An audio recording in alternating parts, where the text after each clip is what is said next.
నిన్న జరిగిన సంఘటన బాధాకరమన్నారు assembly speaker Ayyanna Patrudu. Governor speech సమయంలో వైసీపీ సభ్యులు వ్యవహరించిన తీరు బాధాకరమన్నారు. జరిగిన సంఘటన నాకు ఎందుకో బాధ అనిపించింది. ఆ బాధని సభలో వ్యక్తం చేయవలసిన అవసరం కూడా ఉందని చెప్పి నేను భావిస్తున్నాను. మీరందరూ తెలుసు, మన లోకేష్ గారు ఒక మాక్ అసెంబ్లీ అని చెప్పి లాస్ట్ టైం పెట్టాం.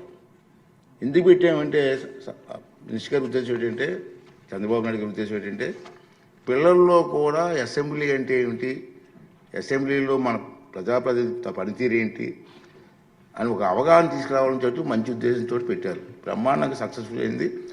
మేము ఎన్నో రాష్ట్రాలు తిరిగాం. మధ్యని డిప్యూటీ స్పీకర్ మేము లక్నో ఎన్ని తిరిగాం. అక్కడ కూడా బ్రహ్మాండం చేశారని వాళ్ళు కూడా మన ప్రశంసించారు. అయితే నిన్న సంఘటన గవర్నర్ గారి స్పీచ్ విషయంలో నాకైతే చాలా బాధ అనిపించిందండి. ఇది సభలో మాట్లాడితే ప్రజలకు కూడా వెళ్ళవలసిన అవసరం ఉందని నేను భావించాను. అందుకే చెప్తున్నాను, మీకు ఆల్ పర్మిషన్ చెప్తాను. మన అందరం బాధ్యత గల ప్రజాప్రతినిధులు. ప్రజలు ఎంతో నమ్మకంతో మనకు ఓటేసి ఇక్కడ పంపించారు.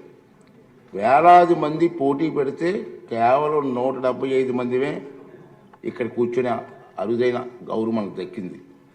మనం ఏ పని చేస్తున్నా, సభలో ఉన్న సభ వెలుపులో ఉన్న ఈ విషయం గుర్తుంచుకోవాలి. సభా గౌరవాన్ని పెంచకపోతే పర్వాలేదు, కానీ దిగజార్చే హక్కు మాత్రం మనకు లేదు అన్న విషయాన్ని ప్రతి ఒక్కరు గుర్తుంచుకోవాల్సినటువంటి అవసరం ఉంది. దురదృష్టవశాత్తు నిన్న మనం ఆహ్వానం మేరకు సభకు వచ్చేసిన గవర్నర్ గారు ప్రసంగిస్తుండగా మనం చూసిన దృశ్యాలు మనకు ఖచ్చితంగా తలవంపులు తెచ్చేవే. చాలా బాధ అనిపించేది. ప్రజలు మన నడవడికని నిశ్చంతగా కనిపెడుతూ చూస్తూనే ఉంటారు. అవకాశం దొరికినప్పుడు బుద్ధి చెప్పడానికి వెనకాడరు. నాకు మరీ బాధ కలిగిన విషయం ఏంటంటే, విద్యార్థుల్లో చట్టసభలు అంటే అవగాహన పెంచే ఉద్దేశంతో వారిని సభా కార్యక్రమాలకి చూసేందుకు ఆహ్వానించాను.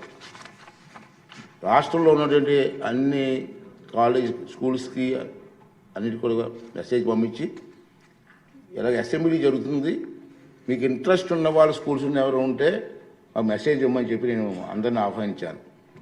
ఆహ్వానిస్తే చాలామంది వచ్చారు. వచ్చి ముందుగానే మెసేజ్లు ఇచ్చి పలానా డేట్ అని రావడానికి సిద్ధపడతారు. రోజుకి నిన్న చూశారు మీరు, మా అధికారులు చెప్పారు, ఇప్పటికే 200 పైగా విద్యా సంస్థల నుంచి 200 కాలేజీల నుంచి మనకి మెసేజ్ వచ్చింది. మా పిల్లలు తీసుకొస్తామండి, మాకు అవకాశం ఇవ్వండి అని. అది ఈ అసెంబ్లీ టైంలో అందరికీ రోజుకు ఒక స్ఫూర్తి ఇస్తున్నాం. వాళ్ళు కూడా అసెంబ్లీ ఏంటి అన్న అవగాహన వస్తున్న ఉద్దేశంతో. మీకు తెలుసు, ఒక సదుద్దేశం ఏంటంటే, విద్యార్థులకు రాజకీయాలన్నా, చట్టసభలన్నా, ప్రజాప్రతినిధులన్నా సానుకూల అభిప్రాయం కలగాలన్న ఉద్దేశంతో వారిని ఆహ్వానించాను. కానీ మనం చేస్తున్నది ఏమిటి? గవర్నర్ గారి ప్రసంగాన్ని నినాదాలతో అడ్డుకొని కాగితాలు చింపి వెదజల్లని సభ్యుల ప్రవర్తన చూసి ఆ విద్యార్థులు ఏం నేర్చుకుంటారు?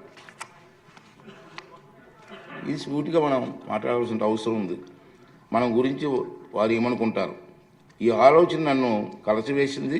మన అందరం కూడా ఆత్మహత్య చేసుకోవాల్సిన అవసరం ఉంది. ఆ పసిపిల్లల మనసులో చట్టసభలంటే చులకన భావం ఒక్కసారి ఏర్పడితే దాన్ని తొలగించలేము. అంచేత రాబోయే రోజుల్లో మన గురించి మాట్లాడట్లేదు నేను. దీని కారకులు ఎవరో వాళ్ళందరూ కూడా ఆత్మ విమర్శ చేసుకోవాల్సిన అవసరం ఉందని చెప్పి ఈ సభ ద్వారా వాళ్ళందరికీ పనిచేస్తానండి. ఈ విషయం మీకు అందరి ముందు చెప్పాలని ఎందుకు బాధ అనిపించింది అంటే, ఈవేళ ఈ విషయం మీ ముందుకు చెప్పాలనే ఉద్దేశంతో ఈ 4 మాటలు చెప్పాలి.